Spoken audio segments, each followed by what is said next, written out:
Hello and welcome to the April edition of Community Connect, brought to you by the Marshall Chamber of Commerce. And this month's guest is Jeremy Williams. Jeremy is the Superintendent of Marshall Public Schools. Thanks for being here. Yeah, happy to be here with you, Brad.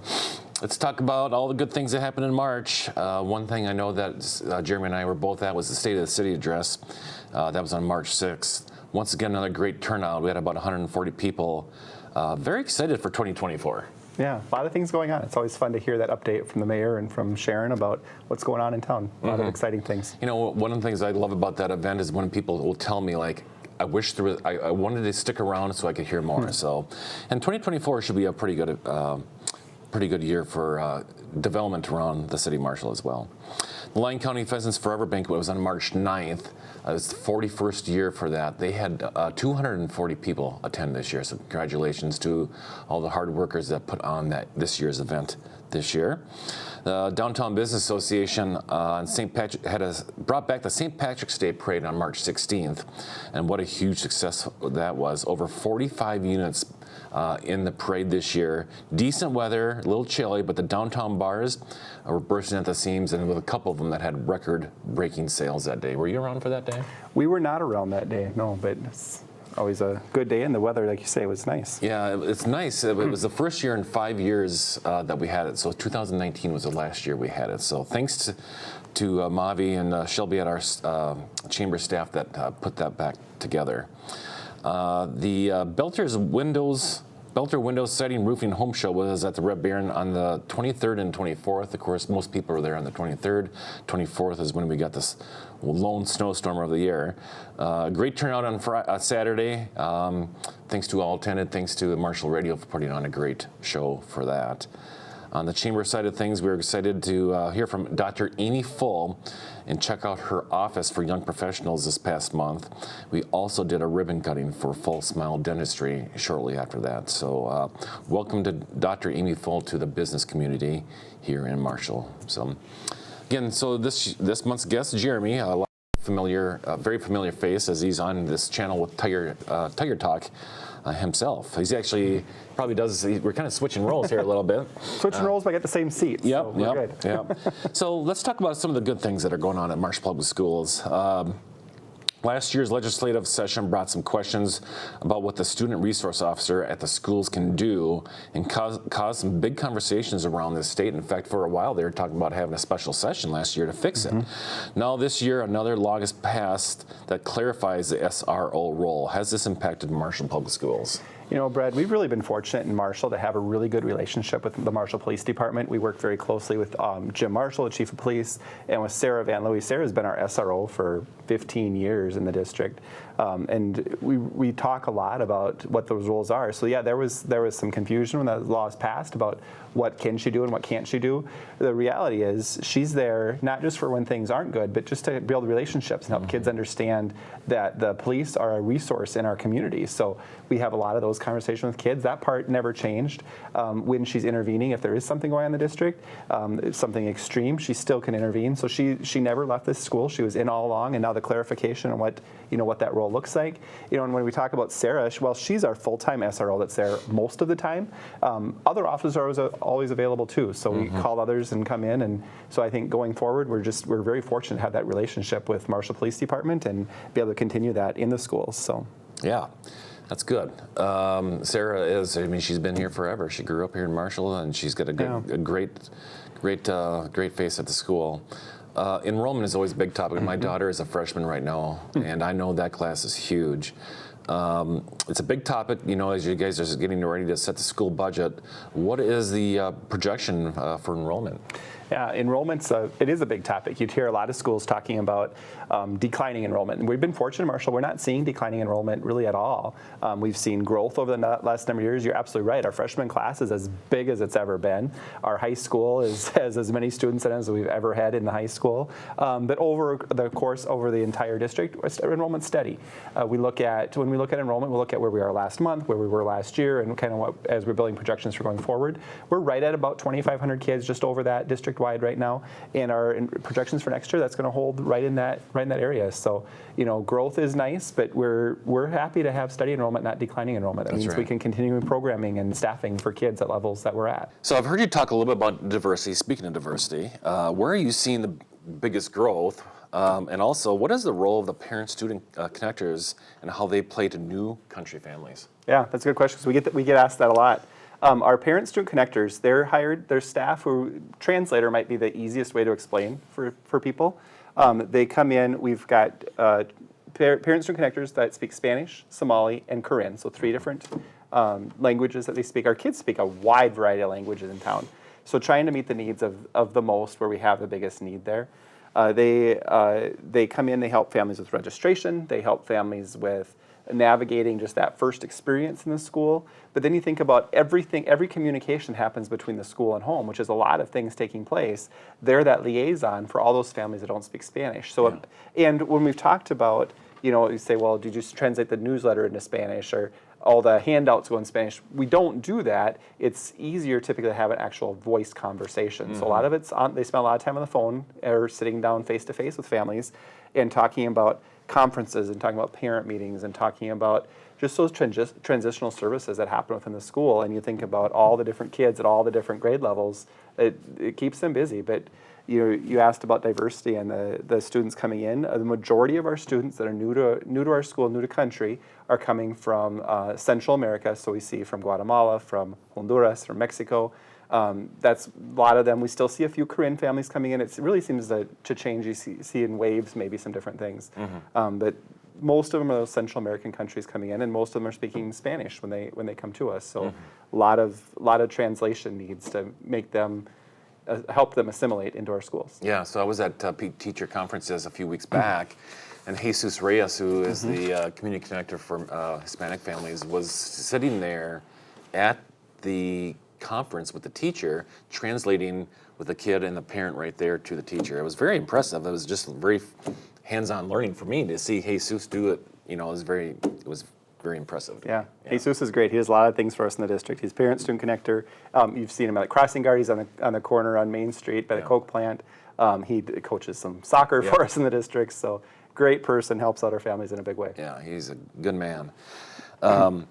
So Jesus was part of our Marshall Leadership Academy a couple of years ago, and Marshall Leadership Academy was at the CTI Center, the Career and Technical Institute, just this past Thursday.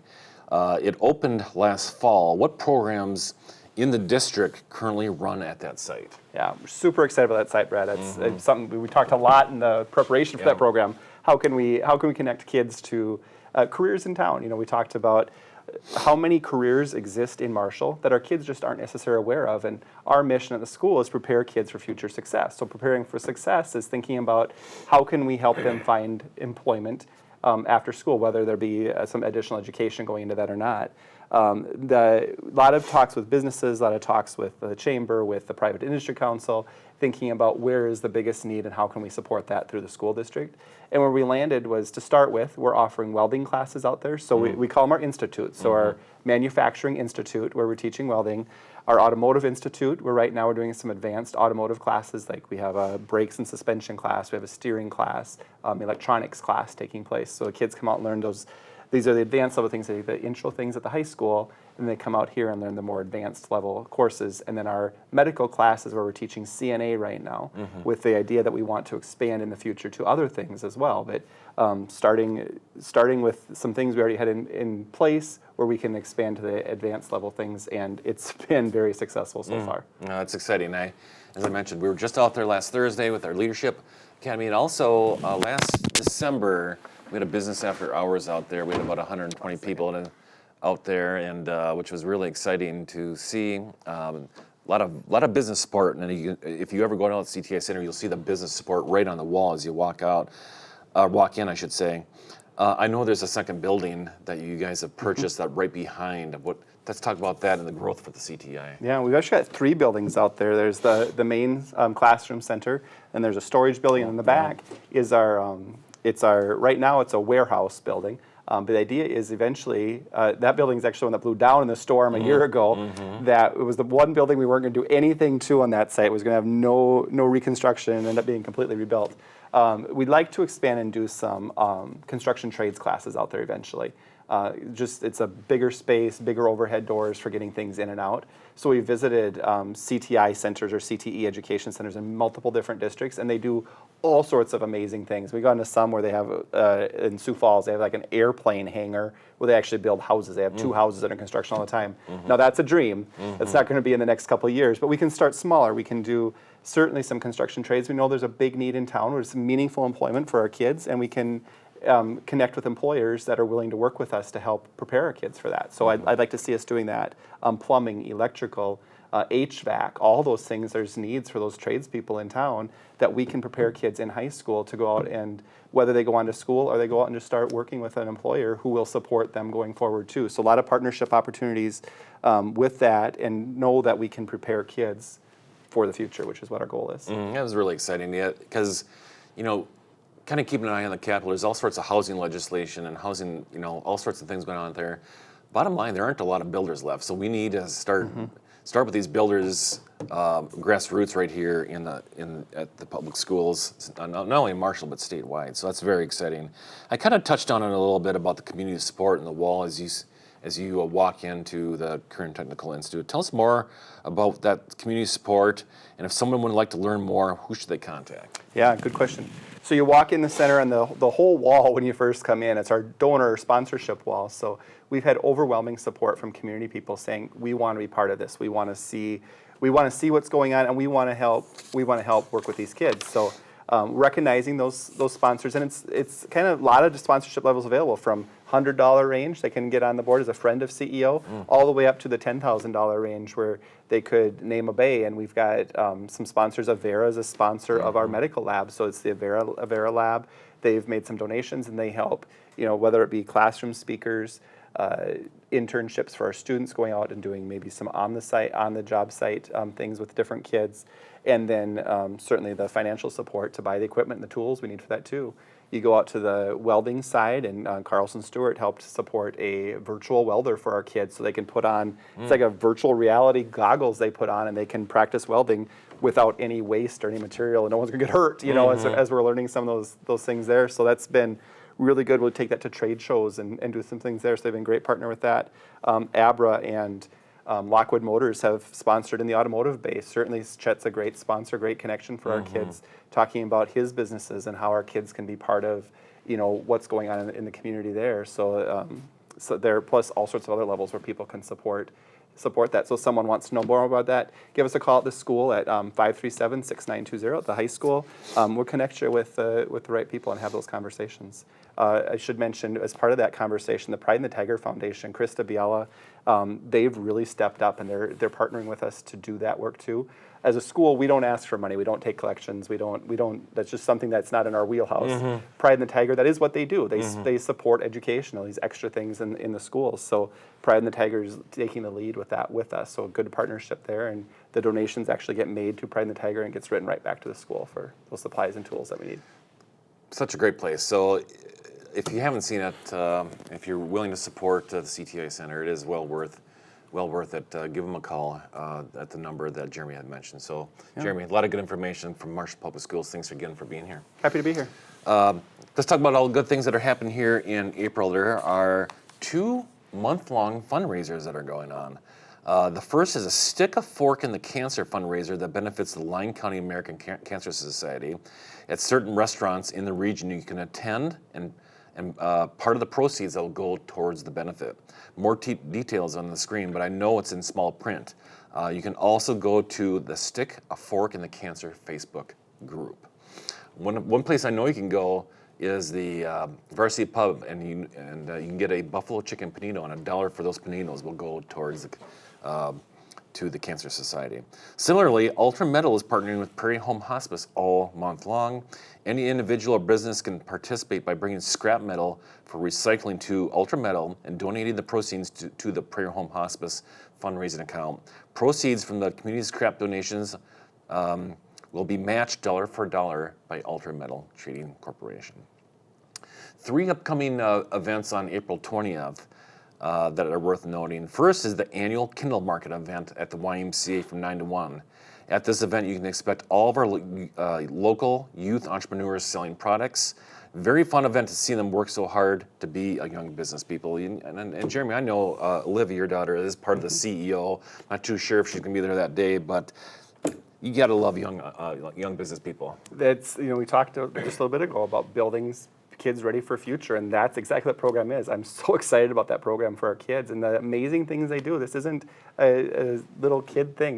They're doing adult things and opening businesses where your son did the same thing last year, and it's great to see them doing this and being successful in our community. Yep. So the Kindle Market, 9 to 1 at the Y. My daughter is going to be there this year. She is going to be doing. She loves art, and she's really good at drawing. So check it out. It's at the YMCA, 9 to 1.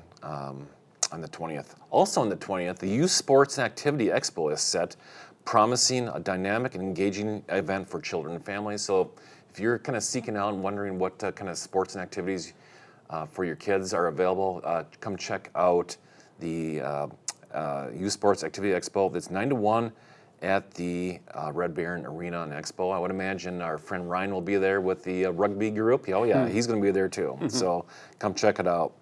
That evening, you can find me and my wife at the 39th annual charity event auction for Prairie Home Hospice, which will be at the Upper Room in downtown Marshall. The theme this year is Don't Stop Believing. Let's journey together and take us back to the 80s. So yes, that means more 80s stuff will be coming out. So April 20th, Upper Room, 39th annual, and you know that Prairie Home Hospice does a lot of good things in the community. So come and support them that evening. On the chamber side of things, come on out to the Upper Room April 16th. ADM is hosting a business after hours at the Upper Room. So if you want to learn more about ADM and meet all the good people that work at ADM, the leadership there, ADM's a great community supporter, right, Jeremy? Absolutely. They've been a big supporter of our CTI Center as well, and great for lots of different pieces to help connect, again, within the communities. Yeah. So next Tuesday, 5 o'clock, at the Upper Room on the 16th. Come check that out. Finally, we are still 3 months. We are 3 months in, but there's a lot of time to get your coupon book. Our coupon book is full of information. Is our biggest fundraiser at the chamber. So if you're willing to come support the business community, come grab a coupon book. $30 book, and there are $50 coupons in the book. So you're actually losing money by not buying a coupon book. So all these events in April can be found at our website, marshallmn.org. Be sure to take a look at the events on the visit page too at visitmarshallmn.com. So thanks again for tuning in to the April edition of Community Connect. Thank you to my guest, Jeremy Williams. And we'll see you again in May.